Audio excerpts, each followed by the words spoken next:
welcome to this week's episode of the SFX Loop. This week I'm doing the SFX Loop and not the EFX Loop. So there you go. So it's movies, not guitars.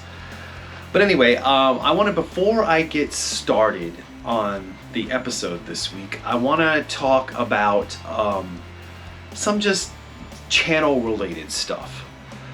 I've been doing Into the Loop podcast for a little while now. I think the podcast is kind of on a hiatus right now because I just don't have the time to deal with doing the podcast, and it hasn't been getting the kind of views that I want it to get anyway. I thank anybody who listened to the podcast, and I may eventually go back to it. I have some ideas for different types of podcasts as well that may be movie related, and they may involve somebody else, a friend of mine. So that's gonna be for the future. However, what we're talking about today is organization. I've been on this organization kick. I've been a few months back, I decided, because I don't have a lot of room to store films in my house anymore, I'm running out of bookcase space and all that kind of stuff, that the DVDs that I had, I was going to take all the DVDs out of their cases and all the sleeves out, and I was going to put them into these plastic slip cases, which are this right here, you can see. Okay? And as you can see, and each disc is in a paper sleeve inside these plastic sleeves. The only thing that became a little bit of an issue for me was the fact that I did have to cut the spines off because the spines just didn't look right in these sleeves.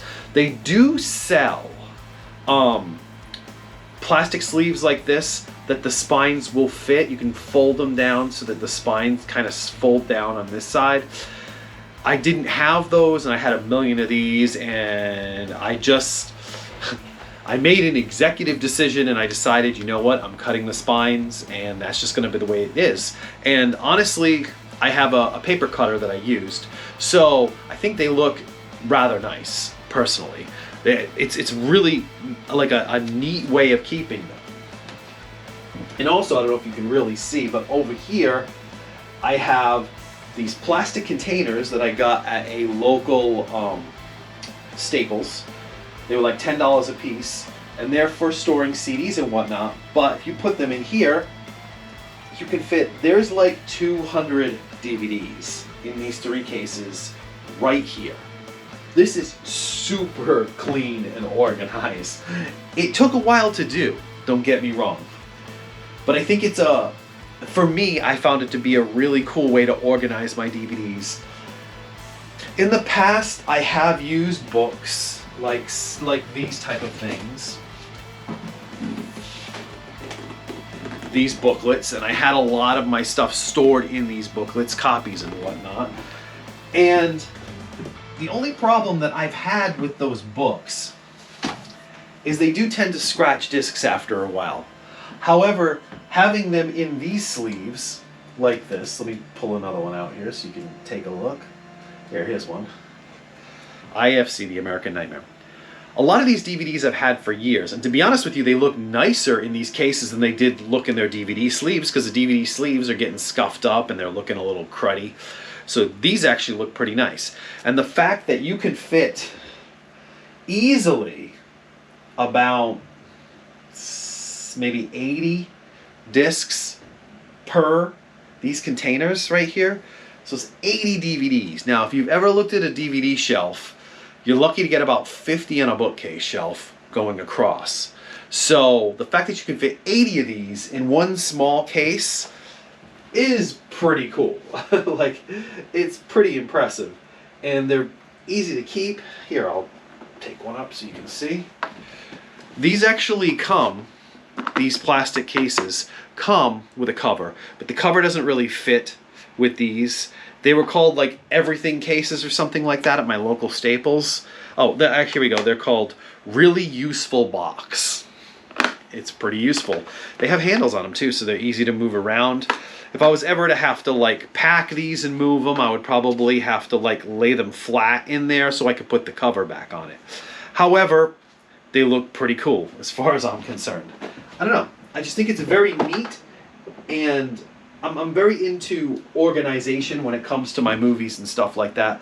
I like to keep them neatly on a bookcase. I'm not doing it with the Blu-rays. I'm not doing it with the 4Ks because I'm keeping the cases and stuff for those and taking care of them. But DVD being the oldest format and being the fact that I've had DVDs for years that have literally sit in a bookcase stacked on top of each other where you couldn't get to them. What's great about this is if you're looking for something, I have them all alphabetized. It is so easy. It's like going through a record bin at a music store. So yeah, so I'll put links to this stuff in the description. I'm sure you're going to see some pictures over the video as I'm talking about it. But I honestly think if you can get past the fact that you have to cut the spines, or if you can find the plastic sleeves that where it fits so that you don't have to cut the spines, then that's not such a bad idea. I've got tons of like rare stuff in here, stuff that I just don't want to get rid of yet. Synapse, Black Roses, stuff that it felt like it was becoming garbage to me. And this has kind of given them new life, to the point where I find myself watching a lot of these DVDs that I had over here that I haven't touched in years. I go, oh, that's cool. Like, it's giving them new life, and it's kind of making me interested in them again, which is pretty cool in my book. But yeah. So that's what this episode was about. This episode is about organization and these sleeves. Hi, my name is Jay Byrne. I am the creator of the Effects Loop and the SFX Loop. It's come to my attention after looking at my YouTube analytics that the majority of my viewers are not subscribed. So if you like this kind of content, please subscribe to the channel if you're so inclined. If you have something to say, leave a comment in the comment section below. Maybe click the notification bell so that way if I make a new video, you'll be notified and you can check it out if it's something that you're interested in. If you like this stuff, like, subscribe, and comment. And I thank you for watching and supporting the Effects Loop and the SFX Loop.